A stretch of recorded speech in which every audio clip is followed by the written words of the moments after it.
So ഞാൻ ട്രിവാൻഡ്രത്തുനിന്നാ ആ മിനിയാണ്.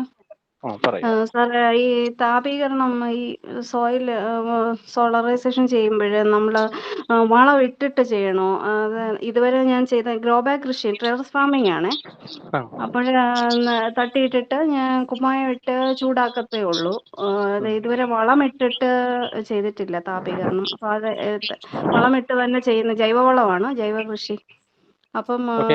ജൈവവളം ഇട്ടിട്ട് തന്നെയാണോ താപീകരണം ചെയ്യേണ്ടത്? മണ്ണിന്റെ താപീകരണം, സൂര്യതാപീകരണം മണ്ണ് തന്നെ ചെയ്താലും മണ്ണിലെ കുറെ കളകളും മറ്റേ മുട്ടകളും അതും ഇതൊക്കെ പോകും. കീടങ്ങളുടെ മുട്ടകളും രോഗാണുവും ഒക്കെ മാറും. അതോടൊപ്പം തന്നെ ഈ ഓർഗാനിക് മാറ്ററിനകത്ത് ഇതെല്ലാം ഉണ്ടാവും. ഈ കൊടുക്കുന്ന ഓർഗാനിക് ജൈവവളത്തിൽ ഇതെല്ലാം തന്നെ ഉണ്ടാവും. അപ്പൊ ഇത് രണ്ടും കൂടെ ചേർന്ന് ചെയ്യുവാണെങ്കിൽ പൂർണ്ണമായും നമുക്ക് സൂര്യതാപീകരണത്തിലൂടെ അണുവിമുക്തമാക്കാനായിട്ട് സാധിക്കും.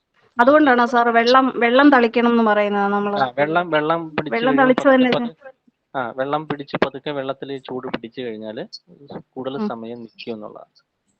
അതുകൊണ്ടാണ് നനവ് ഉറപ്പ് വരുത്തണമെന്ന് പറഞ്ഞത്. Okay, thank you sir.